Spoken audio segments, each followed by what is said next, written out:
শ্রীদেবী কাপুর। এনার প্রকৃত নাম শ্রী আম্মা ইয়াঙ্গে রায়াপ্পান।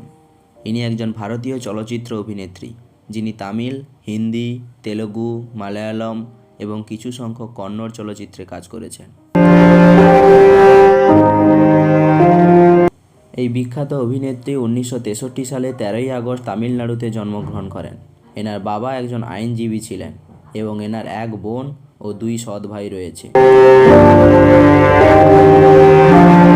1966 সালে ইনি চলচ্চিত্র প্রযোজক বনি কাপুরকে বিয়ে করেন এবং এনার 2 মেয়ে, একজন জাহ্নবী এবং অপরজন খুশি। এই অভিনেত্রী 1980 ও 1990-এর দশকে ভারতের বিনোদন শিল্পের সর্বোচ্চ পারিশ্রমিকপ্রাপ্ত নারী ছিলেন এবং তাকে ভারতীয় চলচ্চিত্রের ইতিহাসে অন্যতম সেরা ও সবচেয়ে প্রভাবশালী অভিনেত্রী হিসেবে গণ্য করা হয়। এবার আসি এনার কর্মজীবন নিয়ে।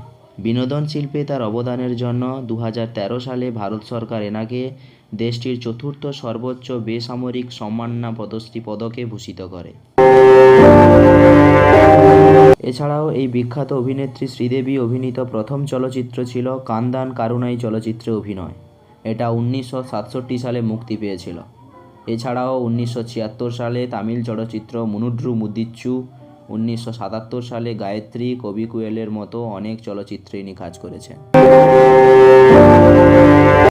যাই হোক, এই অভিনেত্রী 2018 সালে 24শে ফেব্রুয়ারি দুবাইয়ের জুমেইরাহ এমিরেটস টাওয়ারের বাথরুমের বাথটাবের জলে দম আটকে মৃত্যুবরণ করে। বিশেষজ্ঞদের মতে এটা ছিল শুধুই একটা দুর্ঘটনা। ভিডিওটা ভালো লাগলে প্লিজ সবাই একটা লাইক করে দাও।